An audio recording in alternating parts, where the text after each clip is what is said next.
Two questions for you. One, were you aware of and did you personally approve the prison transfer for Ghislaine Maxwell that your Justice Department I did didn't know today? about it at all. No, I read about it just like you did. And do you believe that she is It's not a credible very voice? uncommon thing. Do you believe that she's credible to be listening to? Your Deputy Attorney General sat down with her recently. Well, let me tell you, he's a very talented man. His name is Todd Blanche. He's a very legitimate person, very high. I just a very highly thought of person, respected by everybody.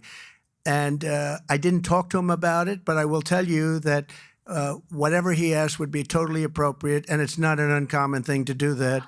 And I think he probably wants to make sure that, people that should not be involved or aren't involved are not hurt by something that would be very, very unfortunate, very unfair to a lot of people. But I will say this, Todd Blanche is one of the most highly respected people you'll ever meet.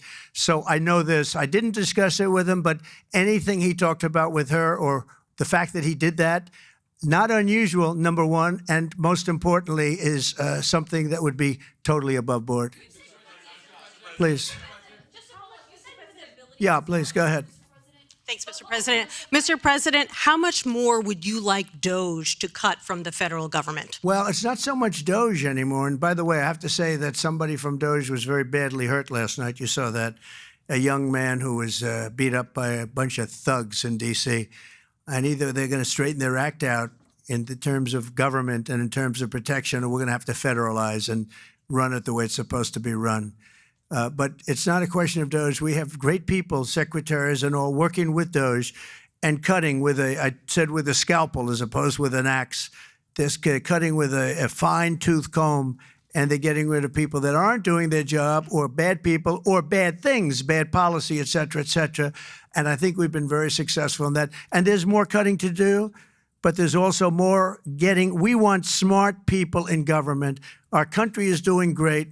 I think we are doing probably, maybe in many ways, better than we've ever done before. We're taking in trillions, not billions, trillions and trillions of dollars from other countries who, for years, took advantage of us. They took advantage of the United States like we were children, and that's not happening anymore. Now they're paying a lot of money, and they're paying hundreds of billions of dollars. Individual countries paying hundreds of billions of dollars. You're seeing what everybody else is seeing. And we have a lot of things we can do. One of the questions asked of me this morning is, are you going to make a dividend to the people? And the purpose of what I'm doing is primarily to pay down debt, which will happen in very large quantity. But I think there's also a possibility that we're taking in so much money that we may very well make a dividend to the people of America. President Trump, nice to see you got off the roof all right. Yeah. You said this morning that you probably won't be running for a third term. This weekend, Secretary of State Rubio said that he thought J.D. Vance would be a great nominee. You could clear the entire Republican field right now. Do you agree that the heir apparent to MAGA is J.D. Vance? Well, I think most likely, in all fairness, he's the vice president. I think Marco is also somebody that maybe would get together with J.D. in some form. I also think we have incredible people, some of the people on the stage right here. So it's too early, obviously, to talk about it, but certainly he's doing a great job, and he would be probably favored at this point. And on Texas, if Texas redrawing their congressional map would get you 5 safe red seats, means that California, New York, Illinois, and Maryland are all going to redraw their maps to add safe. Well, they'll do it anyway. Is it worth it? Yeah, they'll do it anyway. Why? If we stop over there, they would have done it anyway. Look, a lot of these states, I watched this morning as Democrats are complaining, and they're complaining from states where they've done it, like in Illinois, like in Massachusetts. I watched this lunatic, Pocahontas. She's a total lunatic. I don't know what she's on. She's all jumping up and down like I've never seen anything like it, talking about supporting the communist mayor. And he's not a socialist.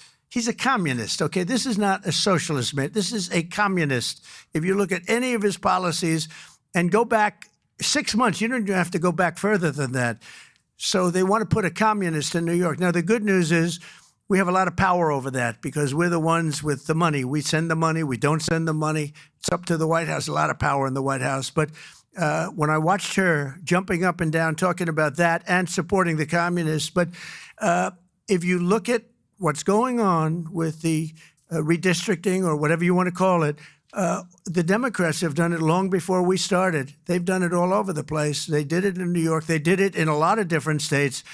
But in Massachusetts, so somebody used this as an example today. I was interviewed this morning, and they said, you know, it's pretty unfair. Trump got 40%.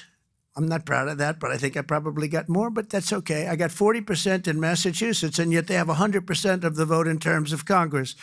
So there's no Republican, there's no anything.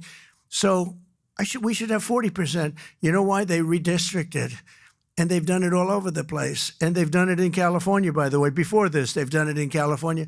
So we'll see what happens.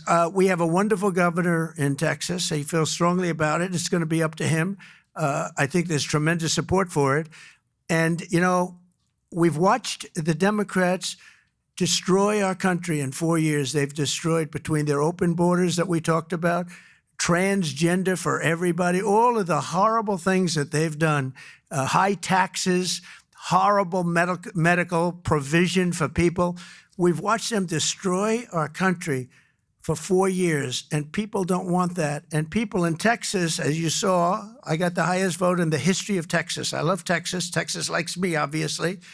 But I got the highest vote, and that was checked out on the show. Did you see that, where they checked it out? They said he actually did get the highest vote in the history of Texas, which disappointed them. They were very disappointed to hear that. But Texas is a place that's done very well with a free enterprise kind of an attitude, with the exact opposite of what's happening in New York with a communist mayor. And they know what they're doing, and they're doing the right thing. Yeah. Two questions for you. Mr. President, thank you. Texas Senator John Cornyn is asking for your help to force Democrats back to the state and hold them accountable. Do you want the federal government and the FBI to help locate and arrest these Texas Democrats who have left the state? Well, I think they've abandoned the state. Nobody's seen anything like it, even though they've done it twice before. And in a certain way, it almost looks like they've abandoned the state. It looks very bad. Yeah, go ahead, please. Should the FBI get involved? Should the FBI get involved? Well, they may have to. They may have to. No, I know they want them back. Not only the Attorney General, the governor wants them back. If you look, I mean, the governor of Texas is demanding they come back. So a lot of people are demanding they come back. You can't just sit it out. You have to go back. You have to fight it out. That's what elections are all about.